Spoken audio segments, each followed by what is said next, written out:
Réagir, réagir. Alors Didier, comment occupez-vous votre journée depuis le confinement ? Eh bien, je l'occupe en restant bien sûr chez moi, en prenant toutes les mesures de précaution.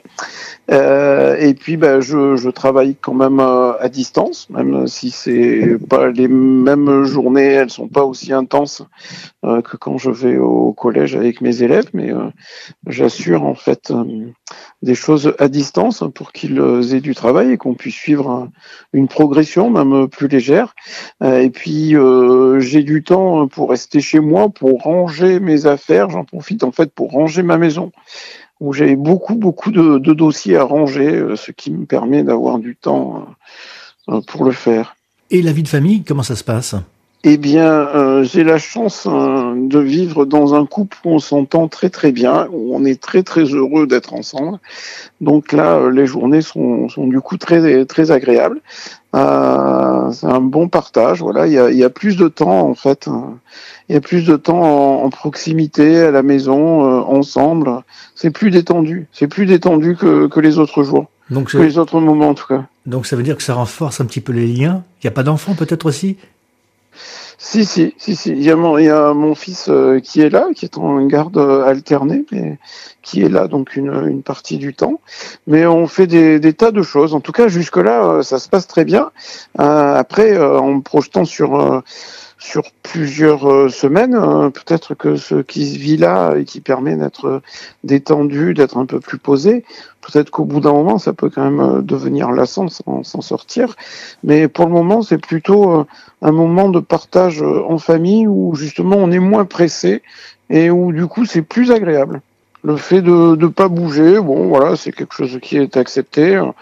Moi, je m'adapte, le reste de la famille s'adapte. Je suis quelqu'un qui m'adapte à différentes situations, donc moi, j'y vois des choses positives. Voilà. Le fait de pouvoir lire, de pouvoir ranger, ça fait beaucoup de bien aussi, de ranger ses affaires. C'est matériellement, ça fait du bien, mais moralement aussi. Quand on sait que ces dossiers, ces affaires, des choses qui traînaient un peu, qui sont maintenant triées, classées, ça fait quand même beaucoup de bien. Donc non, moi, il me manque rien. Puis bon, il faut reconnaître que à cette époque, je parle, voilà, s'ils étaient à 20 ou 30 ans où on pouvait pas communiquer facilement, peut-être ça serait beaucoup plus compliqué.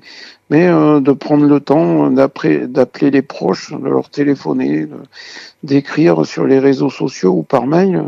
Franchement, voilà, il me manque rien. Donc ce confinement, ce virus, donc ce confinement lié au virus, est-ce que vous pensez que c'est plutôt une punition ou une solution au problème ?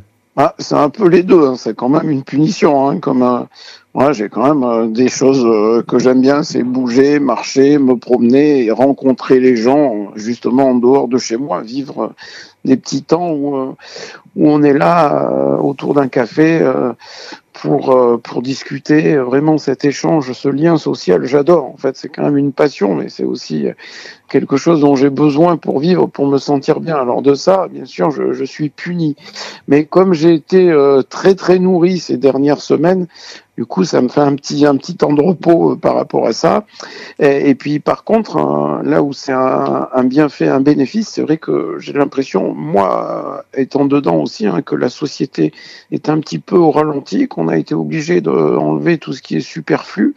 Et peut-être qu'en ça fait du bien. En tout cas, ça va être une nécessité pour réfléchir au fait qu'on peut peut-être vivre autrement et ne plus s'agiter comme on est habitué à le faire. Cette agitation, on n'en a pas toujours besoin.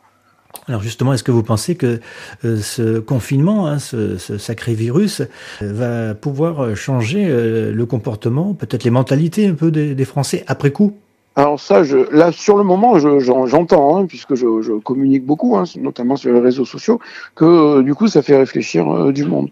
Mais je suis assez réservé sur le fait que ça changerait les choses et que assez vite, je sais qu'on retrouverait le rythme, le flux des choses et qu'on oublie peut-être les bons réflexes qu'on pourrait acquérir à cette occasion.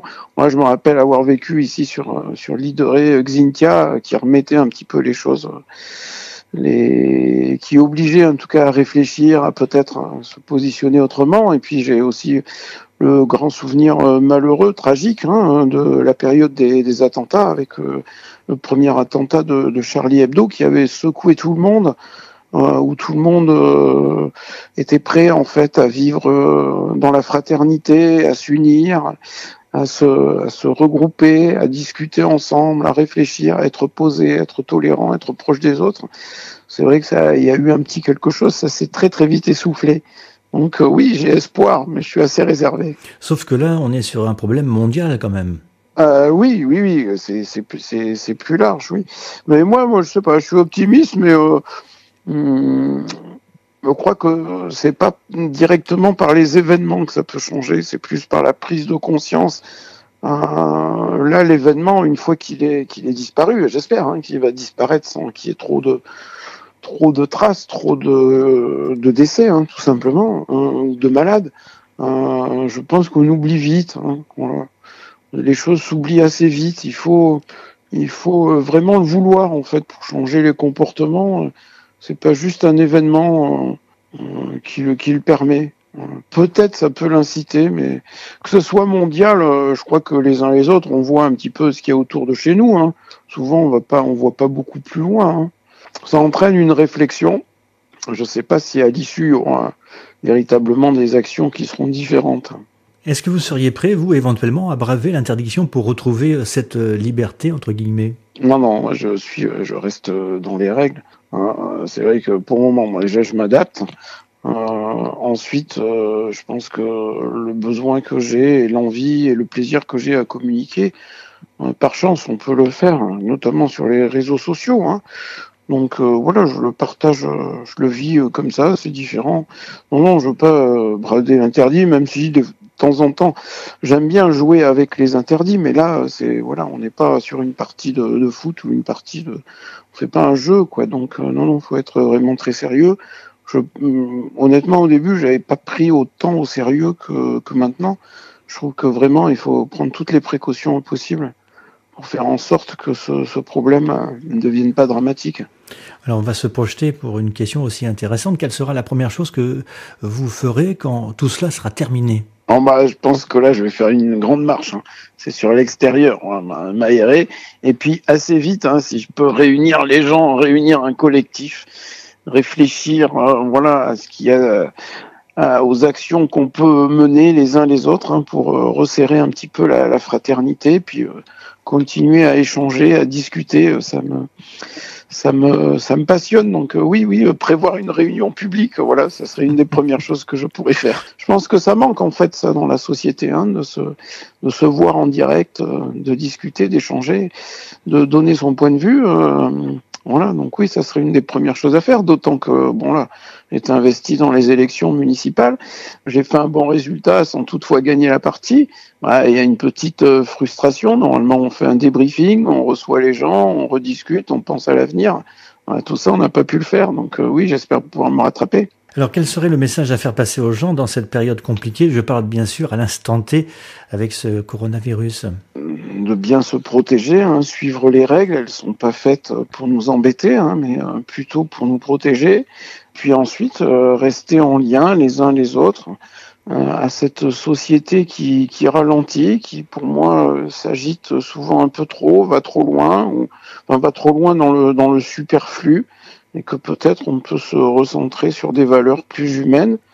Oui, j'invite les gens peut-être à réfléchir à ça, à prendre le temps de la réflexion, de se poser et d'être beaucoup moins dans la consommation, et de réfléchir au fait que peut-être on peut être heureux tout en consommant moins. Réagir.